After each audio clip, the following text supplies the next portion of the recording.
তা, ত, থা, তিন, থা, থদ, তিন, থা, হ, র, কফ, জাল, জা, দদ, জা, আলিফ, আইন, নুন, বা, জিম, ফা, গইন, ইয়া, মিম, লাম, দাল, কাফ, ওয়াও, হামজা, ইয়া। মাশাআল্লাহ, খুব সুন্দর লাগলো, ভালো লাগলো। যাই হোক, সেদিনে যেটা পড়াচ্ছিলাম প্রথমেই আমি আলিফ বা পড়িয়েছিলাম, তাই না? এখানে হুম, অনেক কথা বলেছিলাম যে আলিফের চিকে মারা আছে, হ্যাঁ, হ্যাঁ, বার এক নুক্তা এক লেখা আছে, জিমে তিন আছে, ঘটনা কম বেশি সেদিন বলেছি যে যেখানে হুম, চিকে হুম, মারা আছে সেটা মোটে টান হয় না। হুম, যার নিচে এক হ্যাঁ, আছে সেটা একটু টেনে পড়তে হয়, যেটাকে একালি বলা হয়। যার নিচে তিন আছে, এরকম ভাবে অনেকগুলো অক্ষর রয়েছে, তাই না? হ্যাঁ, হ্যাঁ, এবার এখানে একটা বলার বিষয় সেদিন আমি কিন্তু বলিনি, কারণ হ্যাঁ, প্রথম হ্যাঁ, হ্যাঁ, দিন তো। এখানে দেখতে হবে আলিফ থেকে ইয়া পর্যন্ত হ্যাঁ, হ্যাঁ, পর্যন্ত যে 29টা অক্ষর রয়েছে, হুরুফ রয়েছে, এখানে কতগুলো অক্ষরের সঙ্গে কতগুলো সাদৃশ্য আছে, মিল হ্যাঁ, আছে। হ্যাঁ, যেমন দেখুন, বা, তা, সা, এই তিনটে কিন্তু প্রায় একই রকম দেখতে, আকৃতি একই। হুম, কিন্তু বার নিচে এক নুক্তা, তার হুম, উপরে দুই নুক্তা, সার উপরে তিন নুক্তা। হুম, খেয়াল আছে? এবার আমি যদি এই হ্যাঁ, সার, হ্যাঁ, হ্যাঁ, ধরুন এই সাটা নিলাম, হ্যাঁ, সার উপরে তিন নুক্তা দ্বারা যদি আমি হ্যাঁ, সার হুম, উপরের, এই যে সাটা আমি নিলাম, সার উপরের তিন নুক্তা যদি আমি ক্যান্সেল করে এর নিচে হুম, যদি এক নুক্তা দিই, তাহলে কি হবে? বা, বা হবে। এখন যদি এই তা রয়েছে না, হুম, এর উপরে কয়টা নুক্তা দেখতে পাচ্ছেন? হুম, হুম, আলিফ বা তা, তার উপরে দুটো। দুটো। যখন এর উপরে আরো একটা নুক্তা চাপিয়ে দেওয়া হবে, কি হবে তাহলে? সা, সা। তাহলে বুঝে এসছে যে বা, তা এবং সা তিনটে একই রকম দেখতে, হুম, কিন্তু যখন নিচে এক নুক্তা হয় তখন বা বলা হয়, হুম, উপরে দুই হুম, নুক্তা হলে তা বলা হবে, এবং উপরে বা, তিন নুক্তা হলে তাকে সা বলা হবে, তাই না? এবারে বা, তারপরে তারপরে হ্যাঁ, হ্যাঁ, রয়েছে দেখুন জিম, তাই না? হুম, হুম, জিম, হা আর খ, এই তিনটে পুরো একই রকম দেখতে, তাই না? তো বা, জিমের এই পেটে বা হ্যাঁ, নিচে যাই বলি না কেন, এখন হয়তো পেটে আছে, আগামীতে আর পেটে হবে না, তখন হুম, নিচে জিম আসবে, জিমনোক্ত হয়।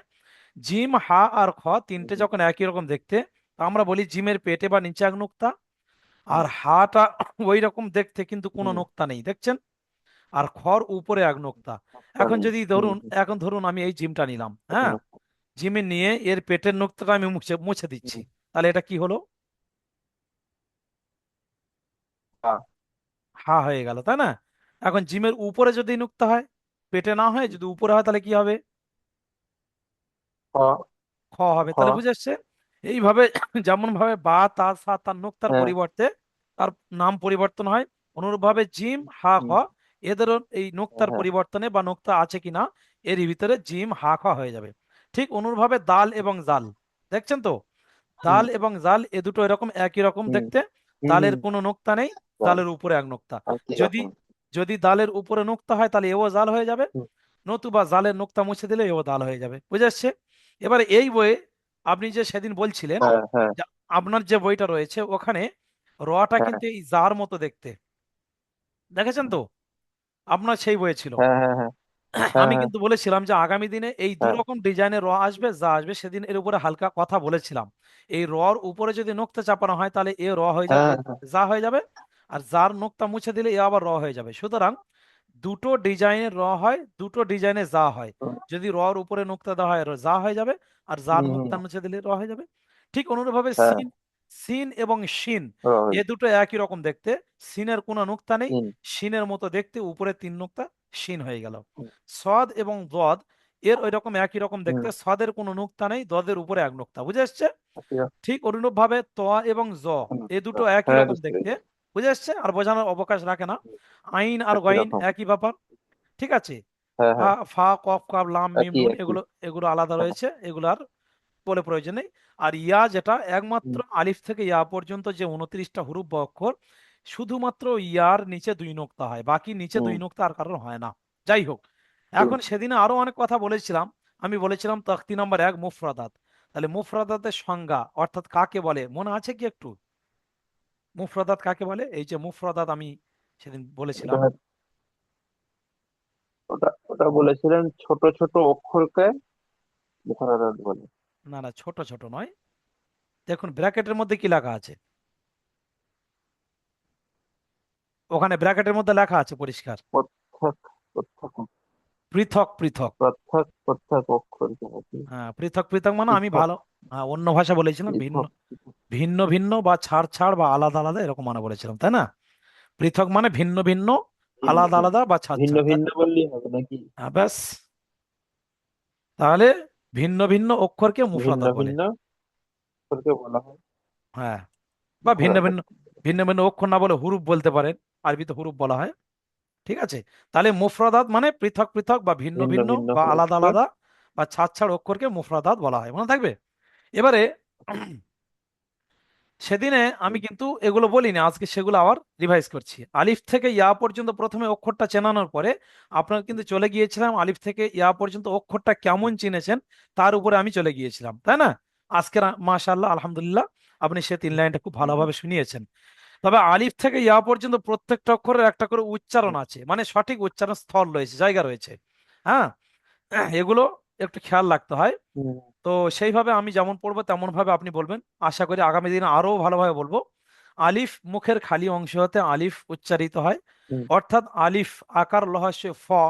আলিফ হুম। কেউ যদি দুটো ঠোঁট এক জায়গায় করে দেয়, আলিফ আলিফ বলে দিলে মুখটা কিন্তু আর খালি হুম। থাকলো না, সেজন্য বলা হয় আলিফ, অর্থাৎ মুখের খালি অংশ হুম। হতে আলিফ উচ্চারিত হয়। আলিফ। হুম, বা দুই ঠোঁটের ভিজা অংশ হতে হুম। বা উচ্চারিত হয়। উচ্চারিত মানে উচ্চারণ, বুঝে আসছে? আলিফের পরে যে বা রয়েছে, বা। দুই ঠোঁটের ভিজা অংশ অর্থাৎ দুটো ঠোঁটের বাইরের হুম। দিকে একটু শুকনো অংশ দেখছেন, আর একটু ভিতরের দিকে রসালো বা ভিজে জায়গা আছে, ওই যে ভিজে জায়গাগুলো ঠেকিয়ে বলতে হবে বা। বা, বুঝে আসছে? যথাসম্ভব যথাসম্ভব খেয়াল বা। রাখবেন। বা। হ্যাঁ, তারপরে রয়েছে বার পরে রয়েছে তা। তা জিহ্বার আগা সামনের উপরের দুটি দাঁতের আগার গোড়ার সঙ্গে লাগিয়ে তা উচ্চারিত হয়, অর্থাৎ তা বলার সময় জিভের আগাটা সামনের উপরের দুটো দাঁতের গোড়ায় ঠেকছে, দেখুন। তা ভালো করে দেখুন, তা। তা। ঠেকছে। হ্যাঁ। তারপরে রয়েছে সা। এই দেখছি। সাটা, হ্যাঁ বলুন। হুম, না বলিনি কিছু। আচ্ছা, বলেন। তারপরে রয়েছে সা। জিহ্বার আগা, জিহ্বার আগা মানে জিভ, আর বা। সামনের উপরের দুটি দাঁতের আগার সঙ্গে লাগবে। যেমন তা বলার সময় বলেছি জিহ্বার আগা সামনের উপরের দুটি দাঁতের গোড়ার সঙ্গে আগা। লেগে তা উচ্চারিত হয়, তেমনি ব- এবার আগার সঙ্গে লাগবে মাথায়, ঠিক হুম। আছে? হ্যাঁ, জিভটা আপনি বের করে তা। উপরে উপরে দাঁতের তা। মাথায় ঠেকাবেন, ঠেকিয়ে বলবেন তা। হা। হা অর্থাৎ জিভের আগাটা যখন উপরের দাঁতের আগায় লাগবে তখন কিন্তু হালকা করে উচ্চারণ হবে হা, মনে থাকবে। জিম, তা। জিম। তা। হ্যাঁ, যেটা প্রবলেম হবে বলবেন। জিম জিহ্বার মাঝখান ও উপরের হুম। তালু হতে হুম। জিম উচ্চারিত হয়, অর্থাৎ জিম বলার সময় মুখের মধ্যে যে বায়ুটা হাওয়াটা জিভের মাঝখানে এবং ওই বরাবর উপরের তালুতে একটা প্রেসার দেয়, দেখুন। জিম জিভের মাঝখানে প্রেসার দিন, জিম হুম। বলুন। আ- হ্যাঁ, হ্যাঁ। জিম। জিম, তাহলে এটা জিম। একটা মোটা মোটা ভারী করে হচ্ছে, ঠিক আছে? তারপরে যেটা জিম। রয়েছে জিমের মতো দেখতে হা। এই হাটাকে বলা হয় বড় হা, হা। কারণ সে শেষের দিকে গিয়ে আরো একটা হা রয়েছে না, দেখুন এই একটা হা রয়েছে না, হ্যাঁ, এটাকে হ্যাঁ, বলা, হ্যাঁ। এটাকে বলা হয় ছোট হ্যাঁ, হা। হ্যাঁ, হ্যাঁ, নিচে। এটাকে বলা ছোট। হয় ছোট হা, আর এটাকে বলা হয় বড় হুম। হা। আরবিতে বলা হয় হায়ে হুত্তি, মনে থাকবে। এই ব- হাটা কণ্ঠনালীর মাঝখান হতে হা উচ্চারিত হয়। কণ্ঠনালী মানে আমাদের যে শ্বাসনালী আছে না, একটা পাইপ টাইপের, ওর ভিতর থেকে বের হবে হ্যাঁ, হ্যাঁ, হা। হ্যাঁ। হা, বুঝে আসছে? বলুন, হা। হা নয়, হা। হা। হা। হ্যাঁ, গলার ভিতর থেকে বের হবে হা, ঠিক আছে? চেষ্টা করুন, আশা করি হা। হয়ে যাবে। হ্যাঁ, তারপরে হা। খ।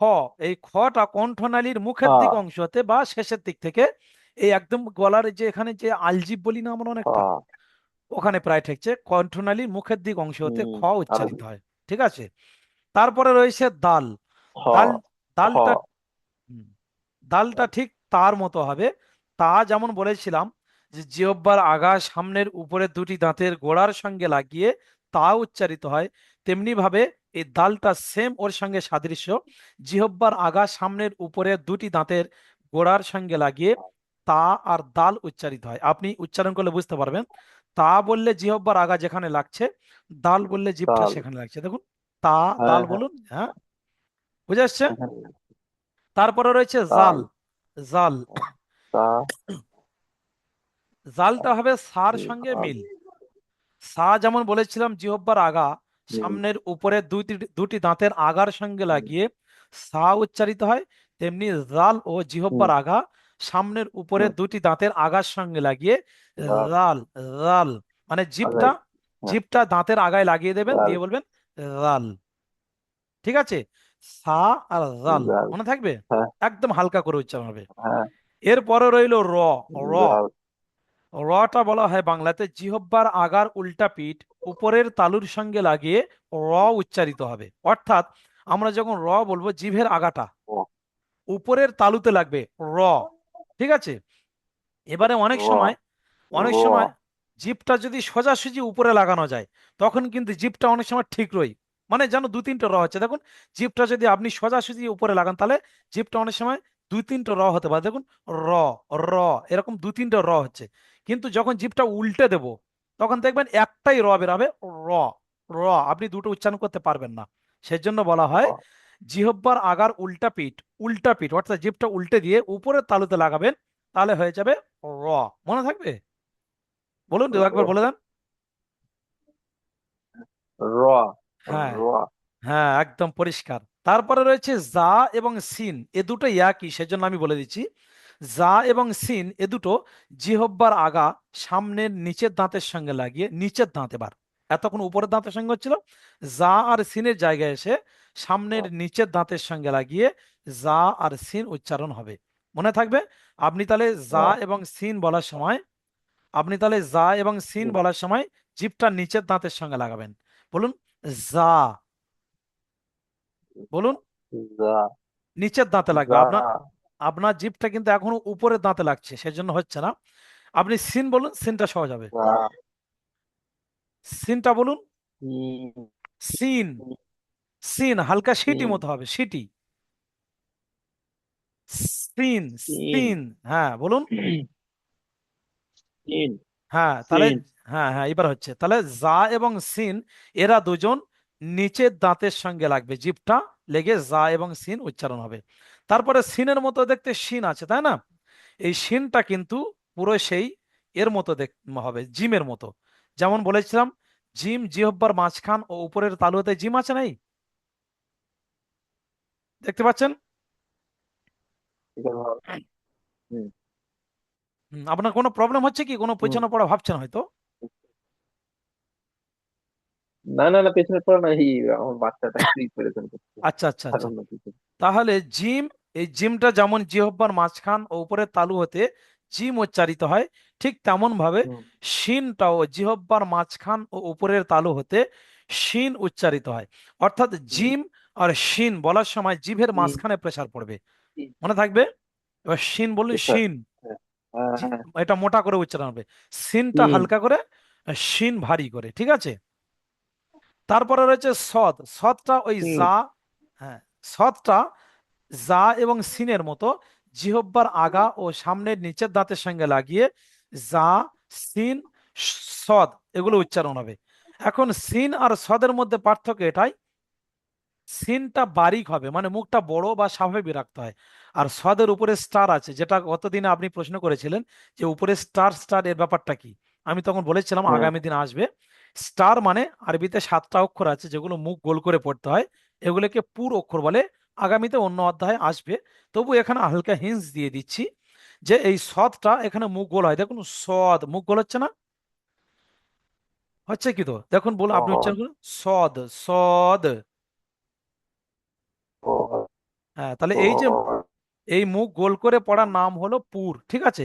তাহলে সিন এবং সদ উচ্চারণ একই হুম। স্থল, কিন্তু সিনটা বারিক আর সৎটা পুর, অর্থাৎ সিনটা মুখটা বড় রাখতে হবে, সৎটা মুখ গোল রাখতে হবে, মনে থাকবে। হ্যাঁ। বুঝে এসছে? বুঝেছি। হুম। এরপরে সদের মতো দেখতে দদ আছে, দেখুন।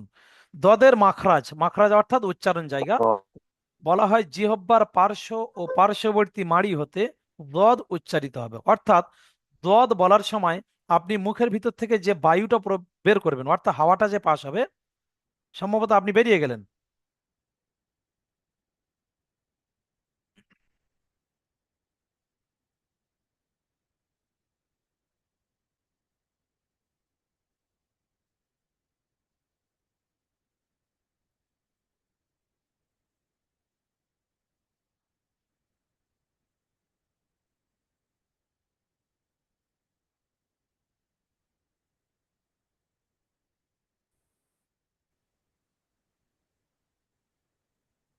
কি বেরিয়ে গিয়েছিলেন? না, বেরোয়নি। নেটওয়ার্কে প্রবলেম হচ্ছে না আমার। আচ্ছা আচ্ছা আচ্ছা আচ্ছা, নেটওয়ার্কে প্রবলেম হচ্ছে তাই তো। আচ্ছা আচ্ছা, আমি ভাবলাম হয়তো বেরিয়ে গেলেন, যাই হোক, কোনো প্রবলেম থাকতে পারে। না, না। ও, আমি ওই জন্য আবার নতুন লিঙ্ক পাঠানোর জন্য যাচ্ছিলাম। নেটওয়ার্কের। আচ্ছা আচ্ছা আচ্ছা। হ্যাঁ। হ্যাঁ, এবার সম্ভবত দেখতে পাচ্ছেন। অটোমেটিক। আচ্ছা আচ্ছা আচ্ছা। হ্যাঁ।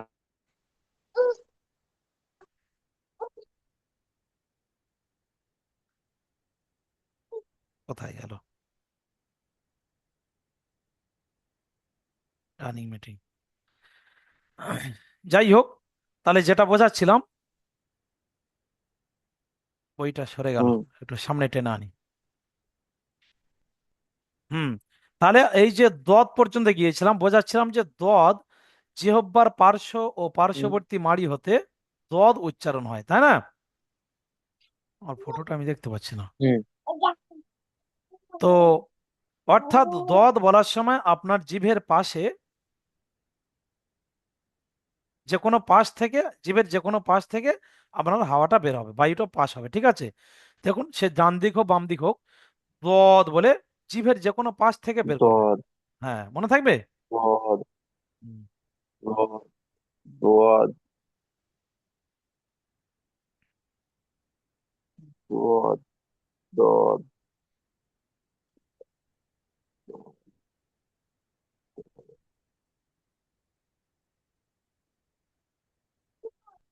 হুম। তারপরে রয়েছে ত। এই তটা ঠিক উপরে, যেমন এই তা আর দাল বলেছিলাম, জিহ্বার আগা সামনের উপরে হুম। দুটি দাঁতের, জিহ্বার আগা সামনের উপরে দুটি দাঁতের গোড়ার সঙ্গে লাগিয়ে তা এবং দাল উচ্চারণ হয়, তেমনি ভাবে ত ও জিহ্বার আগা সামনের উপরে দুটি দাঁতের গোড়ার সঙ্গে লাগিয়ে ত উচ্চারণ হবে। পুরো তা আর ত একই রকম, শুধু পার্থক্য ত। এতটুকু, কেবলমাত্র পার্থক্য এতটুকু, যে তাটা বারিক হয়, মানে মুখটা বড় করে তা বলতে হয়, আর তটা পুর হবে। দেখছেন এখানে স্টার লেখা আছে, তা। তটা মুখ গোল হবে, ত। ত। হ্যাঁ। ঠিক। ত। তারপর আসছে, তারপর আসছে জ। এই জটা, এই সা আর জাল যেমন বলেছিলাম, জিহ্বার আগা সামনের উপরে দুটি দাঁতের আগার সঙ্গে লাগিয়ে সা এবং জাল উচ্চারণ হয়, তেমনি ভাবে জ ও তাই। শুধু সা, জ আর জা এই পার্থক্য হচ্ছে, মানে জাল, ত। জটা মুখ গোল করে পড়তে হবে, জ বলবেন, ঠিক আছে? জিহ্বার আগা সামনের উপরের দুটি দাঁতের গোড়ার সঙ্গে লাগিয়ে। এরপরে আইন, এই যে আইনটা, এটা পুরো এই হার মতো, যেমন বলেছিলাম হাটা কণ্ঠনালীর মাঝখান হতে হা উচ্চারিত হয়, তেমনি ভাবে আইন, আইনটাও কণ্ঠনালীর মাঝখান হতে, অর্থাৎ গলার ভিতর থেকে বলবেন আইন। আইন, আইন, গলার ভিতর থেকে একদম বের হবে, ঠিক আছে? আইন। আইন। আইন। হ্যাঁ, গলার ভিতর থেকে। এরপরে আইন। এরপরে আসছে গইন। গইনটা এই খর মতো, জিহ্বার এই কণ্ঠনালীর শেষের দিক অংশ, যেটাকে আমি বলেছিলাম মুখের দিক অংশ, ঠিক আছে? এখান থেকে গইন উচ্চারণ হয়। হ আর গইন এ দুটো কণ্ঠনালীর শেষের দিক থেকে, এগুলো ভেতর অটোমেটিক, থেকে। এগুলো অটোমেটিক উচ্চারণ হয়ে যায়।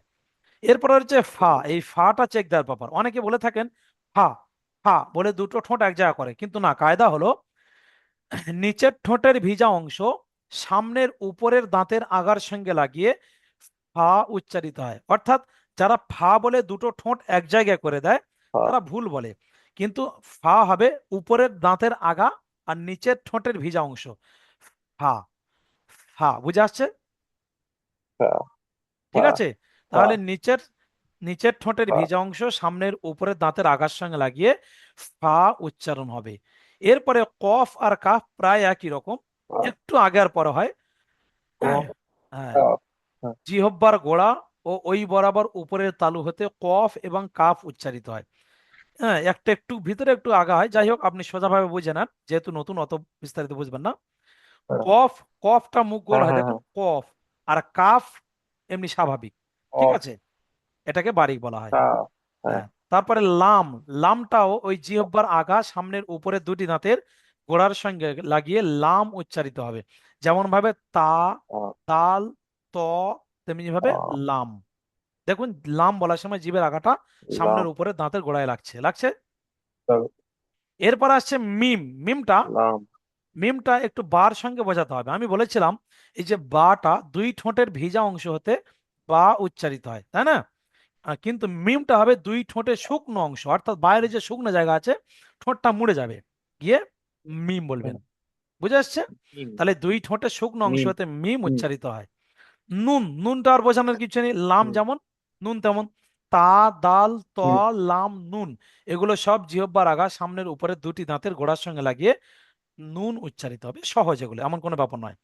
এখন কায়দা হলো ওয়াও। ওয়াওটা হুম, আপাতত তবু হ্যাঁ। বলে দিচ্ছি, আগামী দিন আরো বোঝাবো যখন আপনি তখতি নাম্বার 3-এ যাবেন, ওখানে ওয়াও এর কায়দাটা আরো আগে বলবো। ওয়াও এর দু রকম ব্যাপার থাকে। তখতি নাম্বার 3-এ আপনি যখন যাবেন ওখানে একটা হারাকাত বলে অক্ষর আছে, মানে অধ্যায় আছে, সেখানে জাবার জের পেশ হবে। আপনার বইয়ে দেখেছেন জাবার জের পেশ থাকে। পড়ানোর সময় আবারও বলবো, যখন ওয়াও এর উপরে জাবার হবে তখন এর উচ্চারণ একটা হবে, আর ওয়াও এর নিচে জের বা পেশ হলে তার আর একটা উচ্চারণ হবে।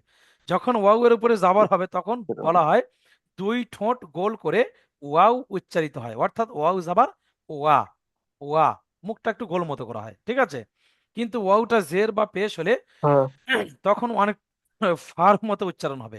এই যেমন ফা বলেছিলাম, নিচের ঠোঁটের ভিজা অংশ সামনের উপরের দাঁতের আগার সঙ্গে লাগিয়ে ফা উচ্চারিত হয়। ফা। হ্যাঁ। তেমনি ভাবে ওয়াও জের বা পেশ হলে ঠিক ওরকম বলবেন, নিচের ঠোঁটের ভিজা অংশ সামনের উপরের দাঁতের আগার সঙ্গে লাগিয়ে ওয়াও জের ভি, ওয়াও পেশ ভু। অনেকে মনে করেন ওয়াও জের বি বলছি, বি বার মতো না। ওয়াও জের ভি, নিচের ঠোঁটের ভিজা অংশ সামনের উপরের দাঁতের আগায় লাগবে। ওয়াও জের ভি, ওয়াও পেশ ভু। যাই হোক, এর হুম, ব্যাপারে আরো আগামী দিনে ভালো বুঝতে পারবেন, স্পষ্ট বুঝতে পারবেন, কারণ আপনি এখন জাবার জের পড়েননি, তাই একটু বলে দিলাম। এরপরে যে হা আর হামজা, ঠিক আছে, এ দুটো একই উচ্চারণ, কারণ সেই জন্য হা আর হামজাকে একই বলে দিচ্ছি আমি। এই যে হা আর হামজা, এরা দুটো বলা হয় কণ্ঠনালীর ভিতরের দিক অংশ, হ্যাঁ, তো একেবারে যেন বুকের দিক থেকে। হা হামজা, অর্থাৎ সিম্পল ভাবে বললে অলরেডি এসে হ্যাঁ, যাবে। হা না, হ্যাঁ, এটা গলা, এটা গলার ভিতর নয়। হ্যাঁ, হা হামজা, হবে। আপনি সিম্পল উচ্চারণ করলে এসে যাবে, অসুবিধা নেই। এটা ভারী এমন কিছু তা নয়, হ্যাঁ, ঠিক আছে। হামজা। হা হামজা এমনি সিম্পল ভাবে আপনি উচ্চারণ করতে পারেন। তারপরে আছে ইয়া, তাই হ্যাঁ, না? এই হ্যাঁ। ইয়াটা, ইয়াটা এটা সেই মানে জিম শিম শিনের মতো। জিম এবং শিন এই দুটো যেমন হুম, বলেছিলাম জিহ্বার মাঝখান ও উপরের তালু হতে হুম, জিম আর শিন উচ্চারণ হয়, তেমনি ভাবে এই ইয়াটাও জিহ্বার মাঝখান ও উপরের তালু হতে ইয়া উচ্চারিত হয়। অর্থাৎ ইয়াটা আমরা যখন এমনি উচ্চারণ করব তখন কিন্তু জিভের মাঝখানে লাগছে কি কি আমরা বুঝতে পারছি না, কিন্তু যখন এর আগে পরে কোনো কিছু হবে, যখন আপনারা শুনেছেন হুম, হয়তো ইয়াকা না'বুদু ওয়া ইয়াকা নাস্তাঈন, এই যে, কোরআন আছে না, নামাজে পড়া হয়।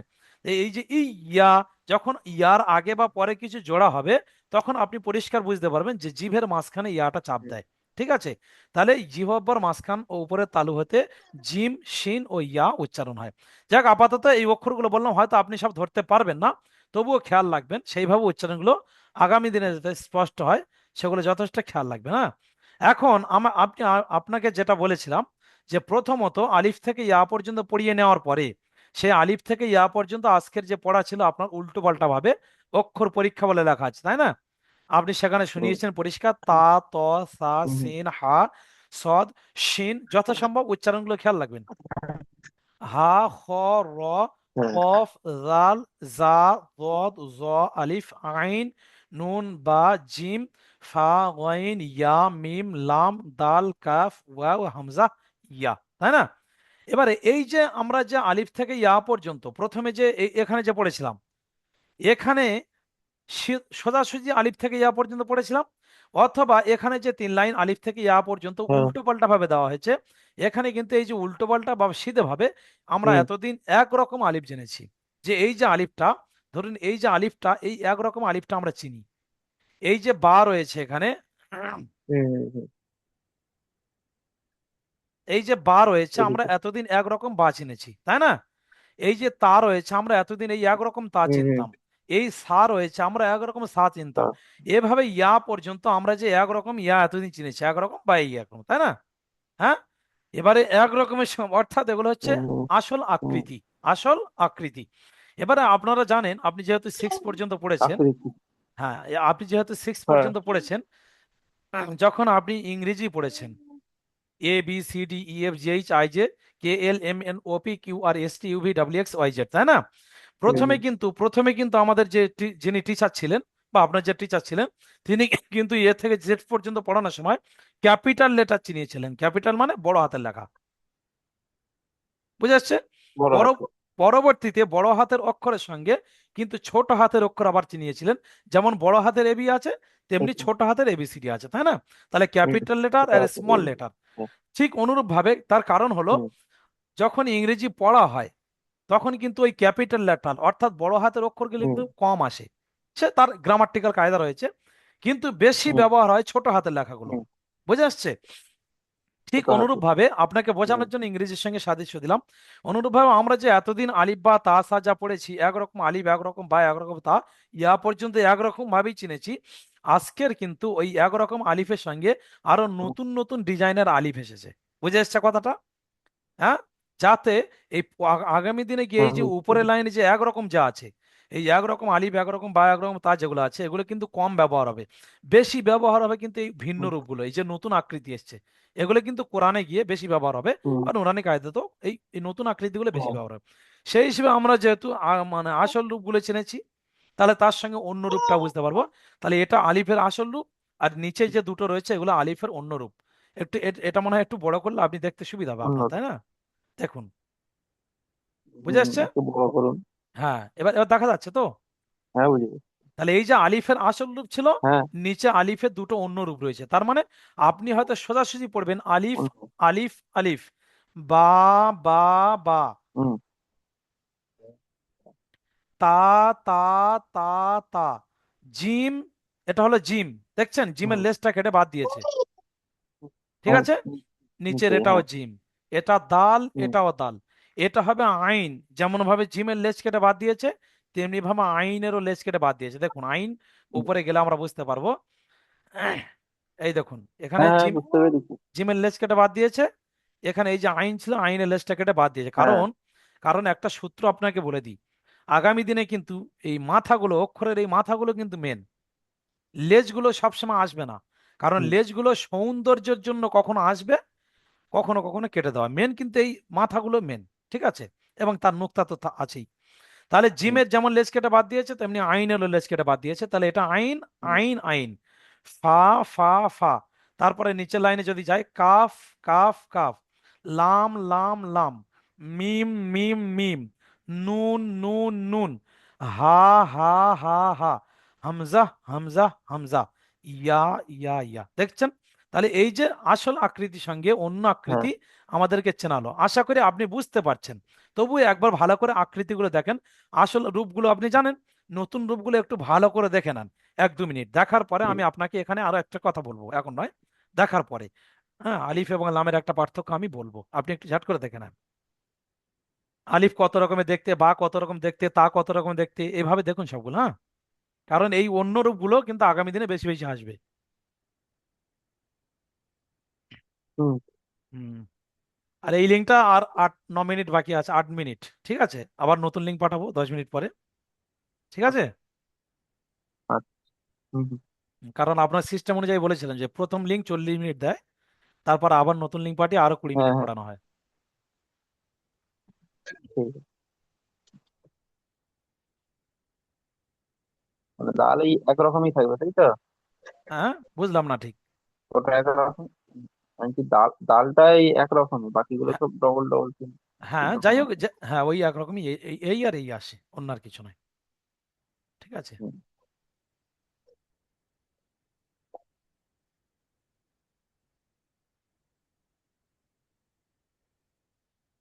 হুম, ঠিক আছে, মোটামুটি দেখে নিচ্ছি স্যার।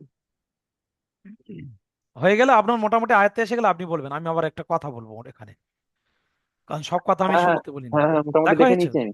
দেখেন, হয়ে যাবে। তাহলে আমরা মোটামুটি এখানে বুঝতে হুম। পারছি, যেহেতু আমরা পুরানো আকৃতিগুলো জানতাম, তার সঙ্গে নতুন আকৃতি বোঝানো সহজ হয়েছে।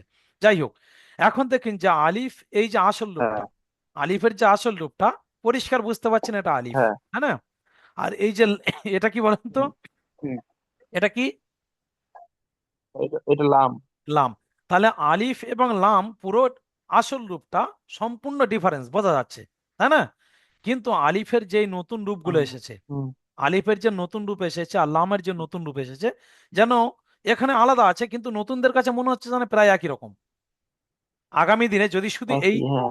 শুধু যদি এইগুলো আসে, তখন কিভাবে চিনবো? তার একটা সহজ রুলস বা নিয়ম বা সূত্র বলে দিচ্ছি। দেখুন, আলিফ সর্বদা নিচের দিকে গিয়ে ডান দিকে ক্রস করে। দেখুন, দেখুন আলিফ নিচের দিকে গিয়ে ডান দিকে হুম অনেকটা হুম। চলে যায়, তাই না? দেখুন আলিফ ডান দিকে চলে যায়। হ্যাঁ, কিন্তু লাম হ্যাঁ নিচের দিকে গিয়ে বাম দিকে চলে যায়। দেখুন বাম দিকে যাচ্ছে না লাম, দেখছেন? হ্যাঁ। হ্যাঁ। তাহলে যদি ডান হুম। দিকে টান মারে, যদি হ্যাঁ হ্যাঁ। ডান দিকে টান মারে ভাববো আলিফ, আর হুম, যদি বাম দিকে টান মারে হেলে যায় ভাববো, যখন বাম দিকে চলে যাবে ভাববো লাম। ঠিক আছে? লাম। তাহলে আলিফ এবং লামের একটা লাম। পার্থক্য আমি খুব বললাম। বড় হতে পারে। হ্যাঁ, ডান দিকে চলে গেলে হয়ে যাবে আলিফ, আর বাম দিকে চলে গেলে হয়ে যাবে লাম। বুঝে এসছে? হুম, তাহলে এই পর্যন্ত মোটামুটি লাম। তখতি নম্বর 1 হুম। হলো। তখতি নম্বর 1টা প্রথম হ্যাঁ। লিঙ্ক থাকতে থাকতে আরো একবার রিভাইজ করিয়ে দিচ্ছি, যে আলিফ থেকে ইয়া পর্যন্ত প্রথমে পড়া হলো, কিন্তু প্রথমে বলেছিলাম তখতি নম্বর 1। এই রিভাইজটা আর একবার করে দ্বিতীয় লিঙ্গে আমি আবার তখতি নম্বর 2 কিছু কথা বলবো। দেখুন, প্রথমে তখতি নম্বর 1 অর্থাৎ প্রথম অধ্যায় বলা হয়েছে মুফরাদাত, অর্থাৎ পৃথক পৃথক অক্ষর। মুফরাদাত বলতে কি? আলাদা আলাদা বা ভিন্ন ভিন্ন অক্ষরকে মুফরাদাত বলে। তাহলে আগামী দিনে আলাদা আলাদা। আপনাকে যদি পরীক্ষা প্রশ্ন করা হয় যে বলুন মুফরাদাত কাকে বলে, তাহলে আপনি একদম নির্দ্বিধায় উত্তর দিয়ে দেবেন যে পৃথক পৃথক বা ভিন্ন ভিন্ন অক্ষরকে মুফরাদাত বলে। আপনি যেটা চান, ভিন্ন ভিন্ন বলেন, ভিন্ন ছাড় ছাড়। অক্ষর, ঠিক হ্যাঁ। আছে? তারপরে আলিফ থেকে ইয়া পর্যন্ত হুম, মাখরাজগুলো আজকের পড়িয়েছি। হয়তো আপনাকে মাখরাজ ধরতে পারি, বলুন তো আইনের মাখরাজ কি, অর্থাৎ আইন কোথা থেকে উচ্চারিত হয়? তখন আপনি বলবেন কণ্ঠনালীর মাঝখান হতে আইন উচ্চারিত, অর্থাৎ গলার ভিতর থেকে। ঠিক আছে? এভাবে অনেক কিছু আসবে। তারপরে হয়তো বললাম যে বলুন তো নিচে দুই নোক্তা কজনের হয়? তা আপনি দেখবেন যে নিচে দুই নোক্তা শুধুমাত্র ইয়ার হয়। এভাবে অনেক পরীক্ষা হতে পারে, সেজন্য ভালো করে একটু দেখবেন। আপনার যে বইটা রয়েছে বাড়িতে, বা আপনি এই নুরানি কায়দা থেকে ভালো করে দেখতে পারেন যে নিচে দুই নোক্তা কটা আছে, উপরে দুই নোক্তা কটা আছে, উপরে এক নোক্তা কটা আছে, নিচে, এগুলো ভালো করে দেখবেন। কোন মুহূর্তে কোন প্রশ্ন আসবে তার ঠিক নেই। ঠিক আছে? কারণ যখন পরীক্ষা হবে তখন আপনার একা নয় তো, যতজন পড়ছে সবাইকে নিয়ে পরীক্ষা হবে। 3 নম্বর কথা হলো, হঠাৎ ফট করে হয়তো আমরা এই যে এই দালের যে আসল রূপটা, এটা আমরা মুছে দিলাম, দিয়ে শুধু এইটুকু ধরলাম। বলবো বলুন তো এটা কি, বলুন তো এটা কি, তখন আপনাকে বলতে হবে দাল, কারণ উপরেরটা থাকবে না। সেই জন্য এই অক্ষরগুলো ভালো করে দেখবেন। ঠিক আছে? আবার হয়তো আমি প্রশ্ন করতে পারি যে লামের, এই আলিফ এবং লামের যে অন্য রূপ আছে, নতুন রূপ আকৃতি, এর মধ্যে একটা কিছু পার্থক্য আছে, কি বলুন তো? তখন আপনি বলবেন যে আলিফের অন্য রূপটা সর্বসময় ডান দিকে টান মারে, আর লামের অন্য রূপ সবসময় বাম দিকে টান মারে। কথা বুঝে আসছে? এভাবে একদম সহজ জিনিস আছে। হ্যাঁ। হ্যাঁ, এগুলো একটা, এই সূত্রগুলো মনে রাখবেন। ঠিক আছে? আর 2-3 মিনিট পরে নতুন লিঙ্ক হবে, তবুও আমি বলছি। এখন এসে যাচ্ছে এবার তাখতি নম্বর 2। তাখতি মানে আমি বলেছিলাম সেদিনে, তাখতি মানে বাংলাতে আমরা বলি অধ্যায়, আর 2 মানে দ্বিতীয়। ঠিক আছে? তাহলে তাখতি নম্বর 2 মানে হচ্ছে দ্বিতীয় অধ্যায়। ঠিক আছে? আপনার দ্বিতীয় অধ্যায়। প্রথম লিঙ্ক আর 2 মিনিট বাকি আছে। ঠিক আছে? যাই হোক, তার আগে আবার লিঙ্ক হুম, পাঠাবো আমি। তাহলে তখতি নম্বর 2 বলছে, তখতি নম্বর 2 মানে হচ্ছে দ্বিতীয় অধ্যায়। এখানে বাংলায় লেখা রয়েছে মুরক্কাবাত। মুরক্কাবাত। মহস্য মু, র, কয়বায় আকারে কা, রক্কা, বয়াকার তো বাত, মুরক্কাবাত। এই মুরক্কাবাতটা হচ্ছে আরবি শব্দ। বুঝে এসছে? যার ব্র্যাকেটের মধ্যে লেখা রয়েছে সংযুক্ত অক্ষর। সংযুক্ত মানে হচ্ছে জোড় জোড় অক্ষর। ঠিক আছে। এতদিন চলবে। তাক্তি নাম্বার একে এতদিন তাক্তি নাম্বার একে যেগুলো পড়েছেন সব ছিল মুফরাদাত। মুফরাদাত মানে হচ্ছে ভিন্ন ভিন্ন অক্ষর, ছাড় ছাড় অক্ষর। ভিন্ন ভিন্ন নক। হ্যাঁ, সেজন্য তাক্তি নাম্বার একে কেউ কারোর সঙ্গে জুড়ে নেই। সেদিন আমি দেখিয়েছিলাম, আজকের আবারও দেখিয়ে দিচ্ছি, দেখেছেন তো? কেউ কারোর সঙ্গে জুড়ে নেই। জুড়ে আছে কি? হ্যাঁ। নেই। তাকতি নাম্বার দুইয়ে বলছে মুরক্কাবাত, অর্থাৎ জোড় জোড় অক্ষর, সংযুক্ত অক্ষর। সেই জন্য দেখুন তাকতি নাম্বার দুইয়ে এবার দেখুন জোড় জোড় অক্ষর এসেছে, জোড় জোড় না?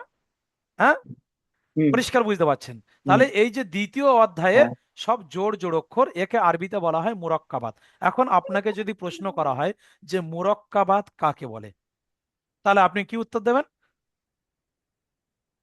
মুরাক্কাবাদের উত্তর হচ্ছে সংযুক্ত, সংযুক্ত সংযুক্ত বা জোড় অক্ষর। জোড় অক্ষর, ঠিক আছে। বুঝে জোর আসছে জোর তো কথাটা তো? অক্ষর। হ্যাঁ, এইভাবে এগুলো মাথায় স্মরণ রাখবেন। তাকতি নাম্বার ধরে যখন দেখবেন তাহলে নিচের পড়ার সঙ্গে বুঝতে পারবেন। আমি ওই জন্য পুরো মিল করিয়ে দেখিয়ে দিচ্ছি, ঠিক আছে।